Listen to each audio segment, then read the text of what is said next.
This fictitious idea that with the Christian life comes no heartache or problems is getting many good people into a lot of serious trouble.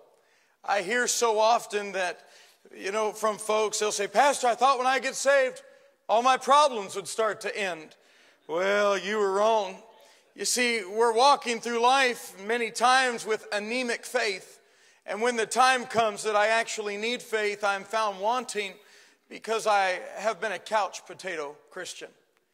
We're sitting idly by. We're doing nothing for the cause of Christ, nothing to further the kingdom of Christ. And we wonder why we're being overrun and overtaken by heartache. Just Thursday night at 6 o'clock, Brother Hall and Brother McCain stood and some others, and they performed a memorial service for the Schaefer family. And though that service was so difficult for the family to go through, Trish, I was just so happy to hear that 15 people trusted Christ as their personal Lord and Savior that night. And to God be the glory for those great, great things. But can I say, it took a hard thing to get to that joyful thing. And we could go through person after person, life after life, and for many of us, our testimony would be that God had to take us through a hard thing in order to get us to this joyful time in our life. And do you know that the joy is not just because there's an absence of difficulty?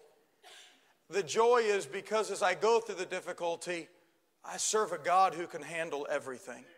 I serve a God who sent His Son, and His Son stood in the bow of that boat, and He spoke, and the wind and sea, they both obeyed, and it was calm.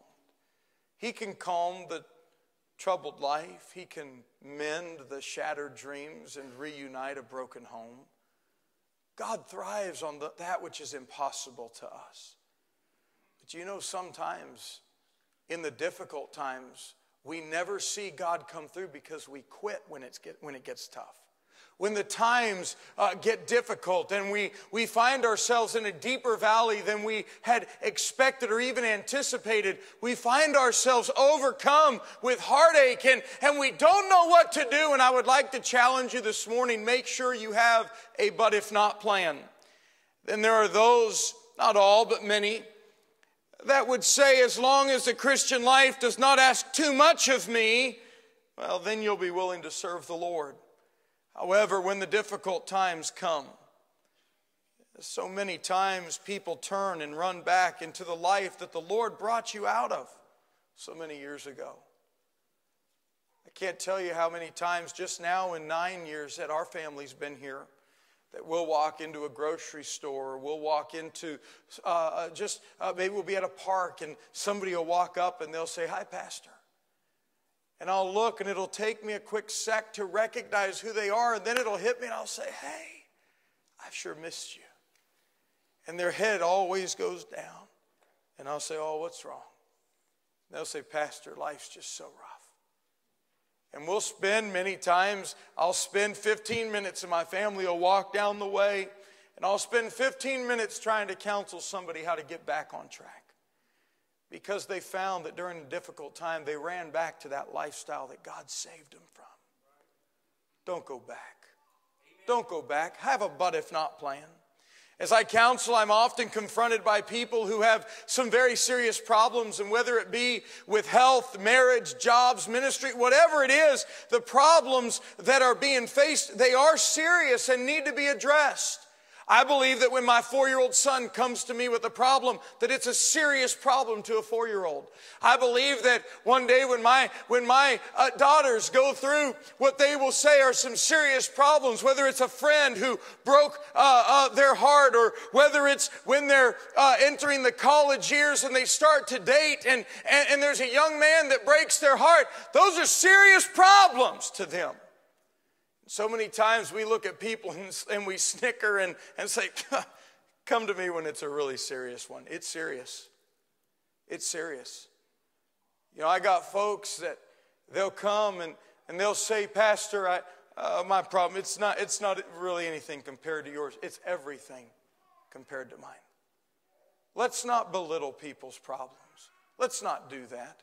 Let's look at situations and let's be a spiritual help. But we need to learn to have a but if not plan.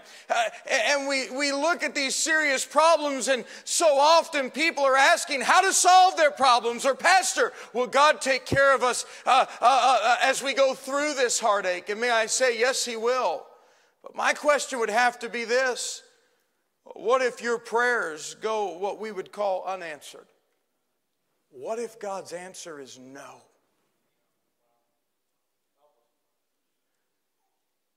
Jeannie, I look back and I'm often referring to you. I'm just always so impressed at your joy.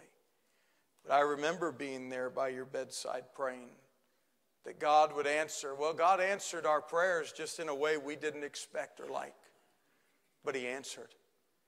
And I could go person after person and say, you know, there's many times God says no. Kind of like when we say no to our children. If I ever tell my children no, it's for their own good. If God ever tells me no, it's for my own good. And we look and we say, well, what if it gets worse? What if that child does not return to the Lord? What if my child's health never gets better? And what if my loved one passes away? And can I say the what ifs in life aren't up to me? They're up to God. I just have to make sure that I'm in the right place. That if God wants to say yes or no, I'm okay with it. I don't want to be outside of the umbrella of God's authority. I want to have a but if not plan. Now I want God to answer my prayer. I'd love for God to answer my prayer in the way that I'm praying it. But if not, we find four things in this very, very famous story. We find in verses 10 through 13, 10 through 12, Thou, O king, hast made a decree that every man that shall hear the sound of the cornet, flute, harp, sackbut, psaltery, dulcimer, and all kinds of music shall fall down and worship the golden image. And whoso falleth not down and worshipeth, that he should be cast into the midst of the burning fiery furnace. And there are certain Jews whom thou hast set over the affairs of the province of Babylon, Shadrach, Meshach, and Abednego. These men, O king, have not regarded thee. They serve not thy gods, nor worship the golden image which thou hast set up. These men come and they report that there are people who are not bowing. And they turn in these three Hebrew boys. And we find, number one, their focus was predetermined.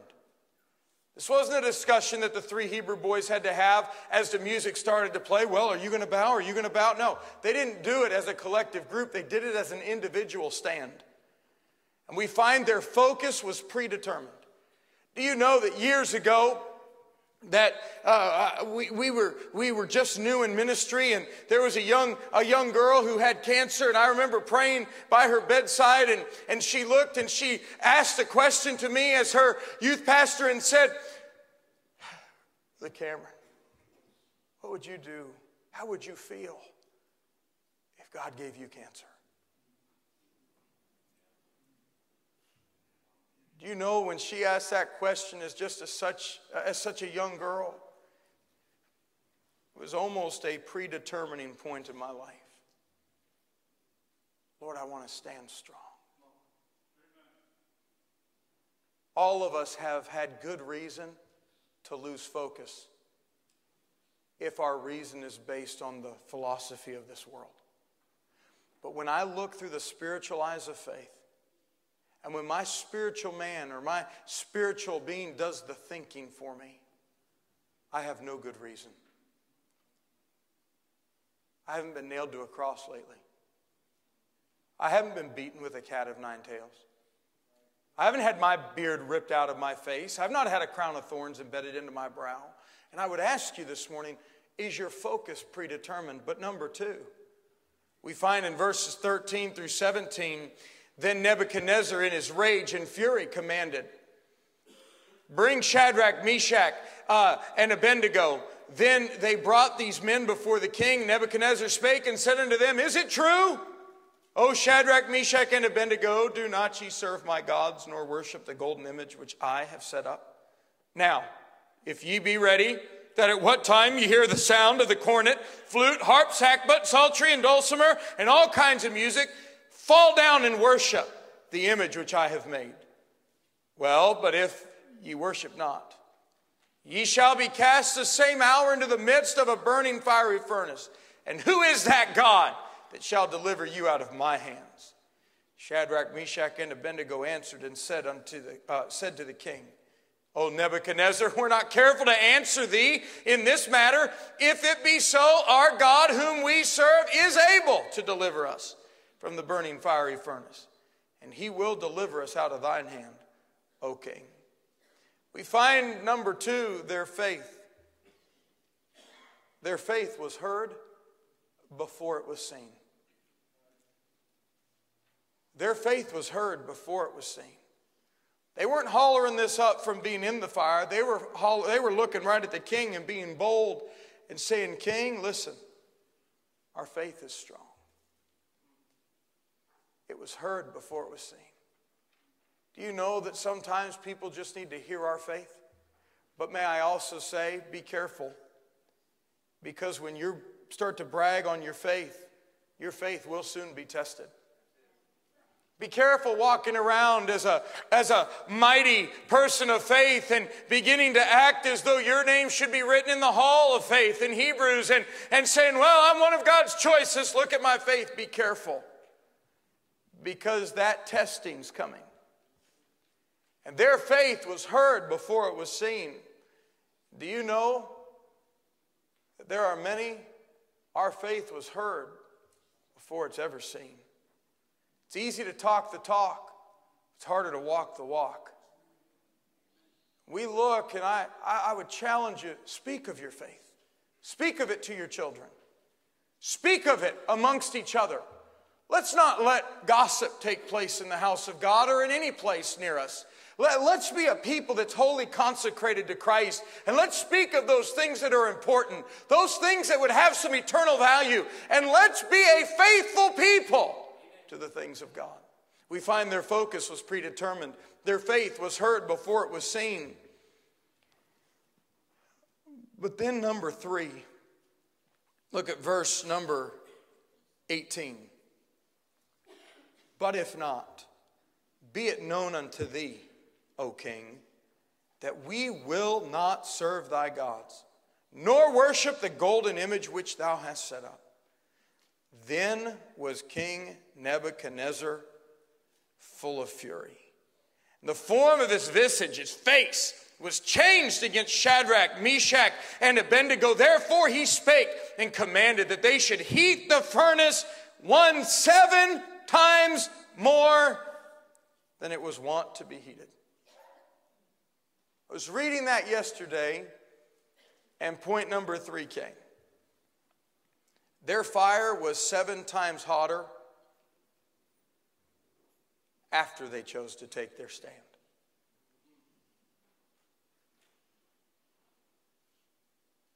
It was 7 times cooler when they were talking. Then they took their stand and it got 7 times hotter. And here's one thing that I've heard, and I said it at the beginning. Well, Pastor, I thought life would get a little bit easier once I got saved. Nope, it gets sometimes 7 times hotter. Well, I thought if I took this stand at work that God was going to see me through it. Then it got 7 times hotter. Well, I thought, then it got 7 times hotter. That's why it's important to have a but if not plan. Because it's easy to stand for Christ when it's 7 times cooler. It's easier than it is to stand for Christ when it's 7 times hotter. I had never seen that before till yesterday. And then it hit me. I came to pastor this church and I didn't have cancer. I could run. I could play baseball. And now sometimes it feels like it's 7 times hotter. Not 7 times harder, 7 times hotter. With Christ, we're doing good. How are you feeling, Pastor? Doing great. I am. I'm walking. I'm talking. I've got a family that loves me. I've got a church that I think loves me. And I love my church. And we've got buses that ran today and people that have already gotten saved today and a children's ministry and a Christian school that's going well. And I mean, I got a roof over my head. I got a nice car to drive. And I look and I say, wow, it's not 7 times harder, but it is 7 times hotter. Well, I thought that prayer was answered. Then it got 7 times hotter, didn't it? It's very important to have a but if not plan.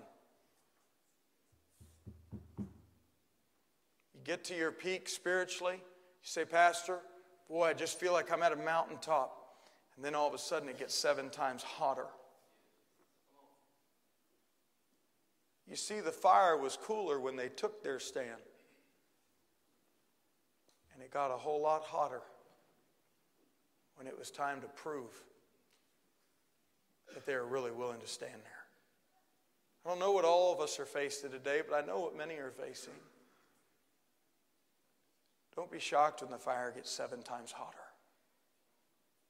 But number 4, and lastly, we find in verse 24, then Nebuchadnezzar the king was astonished. Remember, look here, remember they throw him in? It's so hot, some of those who threw them in were killed by the heat of the flame. They were thrown in bound. They had their coats on. They were dressed for fire. They had clothes that were ready to catch fire. I mean, it was going to be a bad situation if God didn't come through. Verse 24, Nebuchadnezzar, the king was astonished. He's astonished and rose up in haste and spake and said unto his counselors, did we not cast 3 men bound into the midst of the fire? Then they answered and said unto the king, true, O king. He answered and said, lo, I see 4 men loose, walking in the midst of the fire. And they have no hurt, and the form of the 4th is like the Son of God. Then Nebuchadnezzar came near the mouth of the burning fiery furnace and spake and said, Shadrach, Meshach, and Abednego, ye servants of the Most High God, come forth, and come hither. Then Shadrach, Meshach, and Abednego came forth of the midst of the fire. The king had just said, you really think your God has power over me? And Shadrach, Meshach, and Abednego said, yep, but if not, we're not going to bow. We find their focus. We find their faithfulness. We find their fire. But then, number 4, the only way to find out how great God is to go through the fire. Number 4, they found out that faith really works. I hear people all the time that talk about faith working, but they don't have a testimony to prove that it worked. I hear these little kids, and they'll come, and it's the innocence of a child, and it's just so sweet. And you, like my kids, they'll say, "Oh, God will take care of that." Well, that's easy for them to say right now. It's a childlike faith. I remember growing up, I had no bills to pay. I didn't have to worry about putting gas in a car, paying an electric bill, paying rent or a mortgage. I didn't have any of those concerns. You know why? My mom and dad did. Well, now we do. Now sometimes I long for the day. I mean, my dad won't even let me move back in the house with him, and I can't understand why.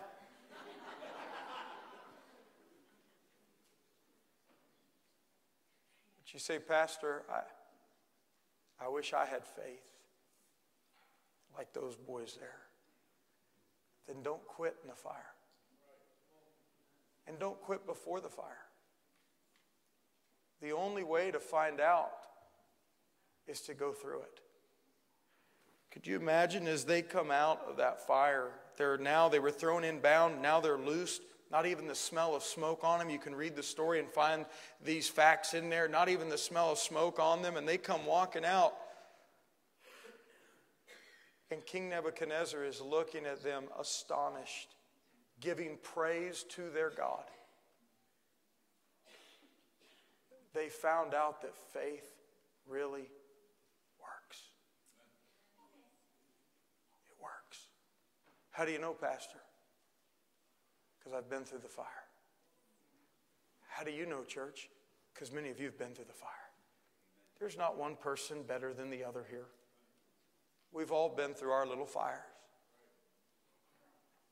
But then we all know, folks, and maybe even we have some of that regret where the fire was in front of us and we stopped. Let me tell you, if you want to get going again, guess what's going to be in front of you again? The fire. You're going to pick up where you left off. Do you have a but if not plan? Here's the plan. Stay focused. Stay faithful. Learn to embrace the fire. And you'll find out that God's way is truly the best way. Our heads are bowed. Our eyes are closed.